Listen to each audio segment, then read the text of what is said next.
Olá, tudo bem? Que o Senhor possa te abençoar grandemente nesse dia e que essa palavra seja edificante para a sua vida. Quero comentar com você um pouquinho hoje sobre a palavra que está no livro de Eclesiastes, capítulo 7, versículo 8, que diz assim: melhor é o fim das coisas do que o princípio delas. Como nós sabemos, Eclesiastes, Provérbios, foi escrito por um sábio, que a Bíblia diz que não houve alguém mais sábio do que ele, Salomão, filho de Davi, o rei de Israel. E nós temos que voltar a nossa atenção quando um sábio diz algo. E Salomão diz assim, que é melhor o fim das coisas do que o princípio delas. O fim é melhor do que o começo. É no fim que comemoramos a vitória, é no fim que recebemos o troféu, é no fim que estaremos ou estamos mais experientes e maduros e desfrutamos das nossas conquistas. Sempre é no fim de uma corrida que você recebe o troféu ou a medalha. E deveria ser assim na vida. O fim da vida deveria ser melhor do que o começo. Mas não é isso que nós temos contemplado e visto muitas pessoas acabam mal. O seu fim é trágico. O seu fim é difícil.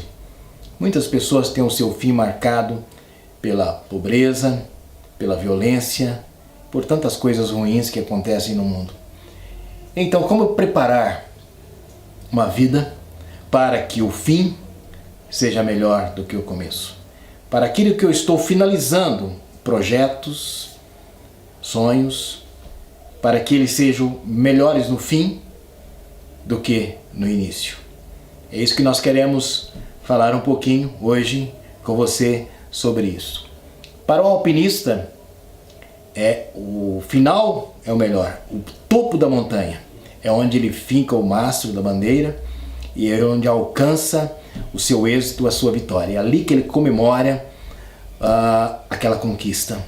Para o corredor ou de automobilismo, é o fim, porque durante a trajetória de treinos, de corridas, ele teve muitos desafios que apontavam para uma vitória ou para uma derrota.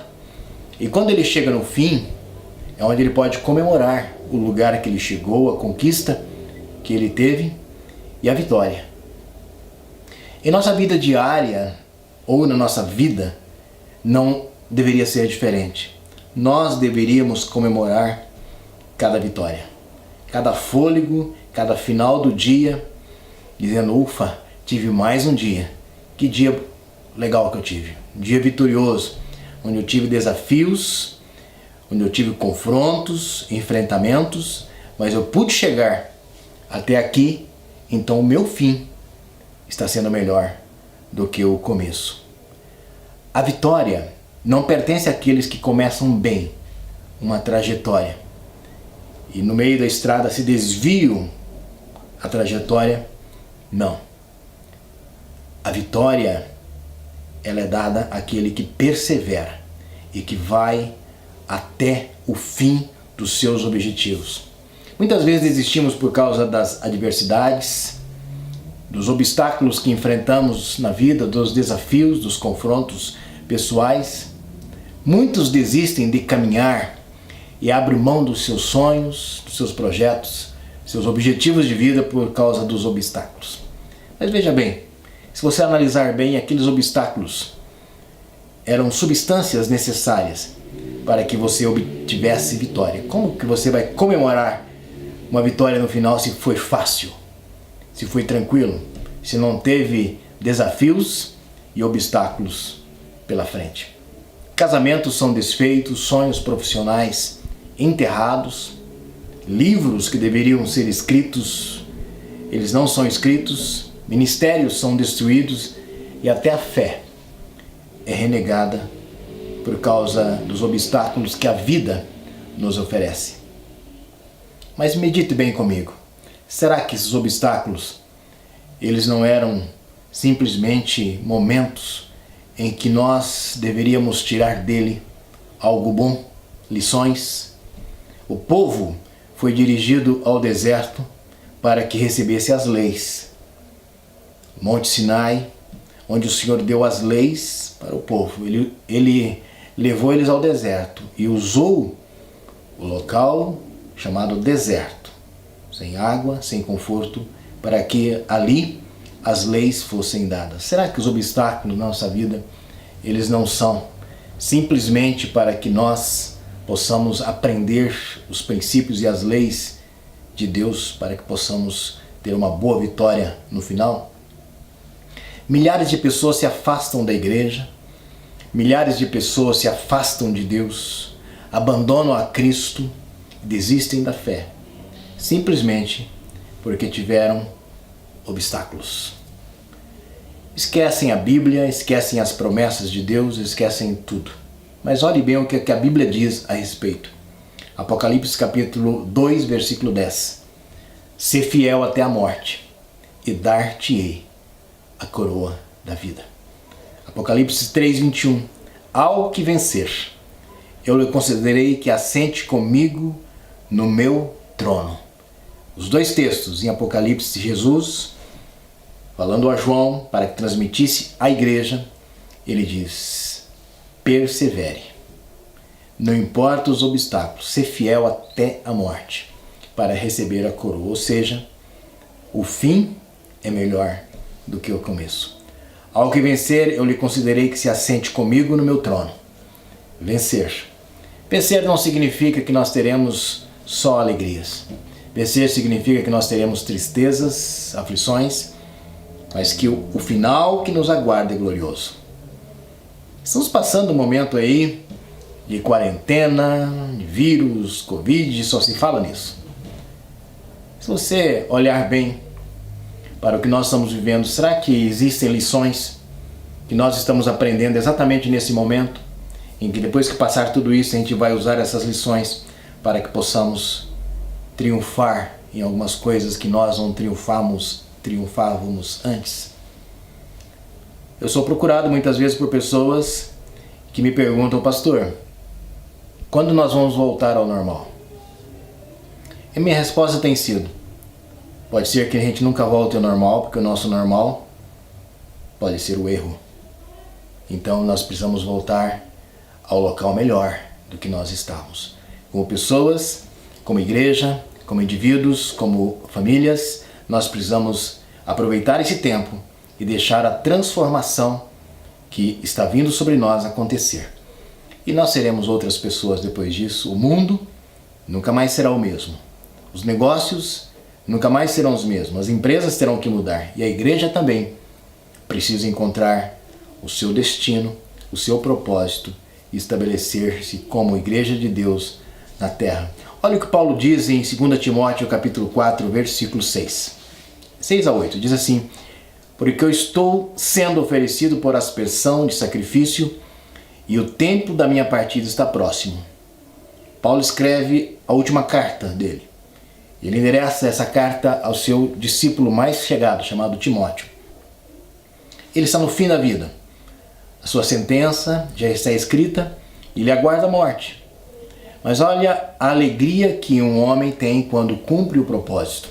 Sabendo que está chegado o momento da sua morte, ele escreve ao seu filho e diz assim: combati o bom combate, acabei a carreira, guardei a fé, agora a coroa da justiça me está guardada, a qual o Senhor, justo juiz, me dará naquele dia, e não somente a mim, mas a todos os que amarem a sua vinda. Te pergunto, você ama a vinda de Jesus? Você ama a volta de Jesus? Se você ama, você e eu, todos nós, devemos estar felizes como Paulo. Como Paulo está ao escrever esse texto. Muitos esperam a volta de Jesus, mas não entendem que a volta de Jesus antecede aflições e a terra precisa experimentar o juízo de Deus. Mas os filhos de Deus já estarão preparados, porque está tudo escrito. Mas também a todos os que amarem a sua vinda. Se amamos a vinda de Jesus, está tudo bem. Nós vamos ser fiéis até o fim. Eu te pergunto, e essa pergunta também é feita a mim: você está melhorando ou piorando? O que você está fazendo para melhorar? Quais atitudes que você tem tomado para que o fim seja melhor do que o começo? Como você está se preparando para o fim das coisas na sua vida? Como você tem combatido o bom combate que Deus tem dado a você? Todos nós temos um combate e eles são diferentes. O meu combate é diferente do seu. Como você tem combatido esse combate que Jesus tem oferecido a você para te experimentar e te preparar para a eternidade? E a última pergunta: como será a sua coroa? Paulo, ele tinha uma certeza de como seria a coroa dele. A coroa da justiça me está aguardando ou está guardada para mim. Então é muito importante que a gente também tenha essa noção e continue caminhando com essas certezas. Eu preciso então dizer para você o que nos atrapalha no meio do caminho, para que nós tenhamos uma carreira muitas vezes atropelada e não valorizemos os obstáculos que são importantes na nossa vida, para que o nosso fim seja melhor do que o começo. Coisas do passado têm roubado muita gente hoje. Tem pessoas que vivem histórias do passado no presente e sofrem por causa disso. O lixo do passado tem que ser queimado e destruído. Esqueça o passado. Deus te deu uma vida e o passado já passou. Hoje é uma nova vida em Cristo, um novo jeito de ver a vida. Então, viva o presente, semeie para o futuro e com certeza você terá no futuro condições de dizer como Paulo disse a Timóteo, que a coroa estava guardada a ele. Quando nós acumulamos lixo, nós não avançamos. Esse lixo começa a pesar, começa a nos atrapalhar e a gente não avança. Deixa os lixos no passado. Deixa o ontem no ontem. Quanta gente está esfriando porque está olhando para trás, olhando o irmão, ou julgando o irmão. Quanta gente está esfriando por causa disso? Olhe para Jesus, o autor e consumador da fé. Quantas pessoas estão se referenciando em homens falíveis e se frustram, porque o homem é carnal, ele erra, ele comete erros. E muitas vezes muitas pessoas se frustram porque olham para homens. Olhe para Jesus, o autor e consumador da fé. Mas eu tenho, por último, agora um recado importante para a sua vida e para todos nós. Deus tem um projeto especial, singular e único para a sua vida. Deus tem algo que Ele vai dar, Ele entregou só para você. Todos nós fomos feitos seres diferentes. Por exemplo, eu falei no último palavra sobre os dons que Deus deu a nós, que eles são dons colocados em mim para que eu reparta, para que eu sirva as outras pessoas. Eu estou aqui ministrando essa palavra, tem na minha frente uma câmera, o William operando, a Amanda do lado, uma luz aqui para ficar melhor. O que é isso? Significa que o corpo está funcionando. Deus tem um propósito para a sua vida. O William poderia estar aqui falando, o Christian. Eu me confundo o William com o Christian, normal. Mas o Christian está operando. Ele poderia estar aqui e eu lá, mas sabe que eu faria direito esse papel aí? Eu acho que eu me ia atrapalhar todo. Então é por isso que eu digo que Deus tem um projeto singular para cada pessoa. Um dia, Gideão estava lá malhando o trigo, desanimado, sendo roubado lá no lagar. E Deus olhou para aquele menino e falou assim: Gideão, eu vou te usar para salvar Israel. No primeiro momento ele não criou naquilo. No primeiro momento ele não acreditou que ele seria possível alguém como ele ser usado. Ele era o menor dos menores. Ele era o menor da sua tribo, a sua tribo era a menor de Israel. E ele falou: não, não pode ser comigo. Ele fez algumas provas com Deus e no fim, Deus falou: é contigo mesmo, Gideão. E ele salvou Israel dos midianitas. Deus tem um projeto para você que Ele confiou somente a você. Você ainda não terminou a sua história. Tem muita coisa ainda para acontecer. O mundo não está acabando. As coisas não estão no fim. Deus tem algo especial e sobrenatural para você. Os seus inimigos serão consumidos diante de você. Veja bem o que eu vou te dizer. Nós estamos vivendo um tempo meio de atribulação, né? Uma coisa tá esquisita, só se fala em um assunto hoje. Eu vou dizer algo, Deus tem promessas para o Brasil. Você acha que Deus não cumpre as suas promessas? Deus vai cumprir. Nós vamos sair desse tempo. E essa nação vai prosperar tanto que você ficará assustado, tanta prosperidade. E você estará nela. Não desanime. Olhe com os olhos de Deus para toda a situação que se levanta agora. E você vai ver a vitória do Senhor sobre a sua vida e sobre a sua família. Crê somente. E o seu fim será melhor, maior do que o começo. Amém. Deus te abençoe. Fica na bênção.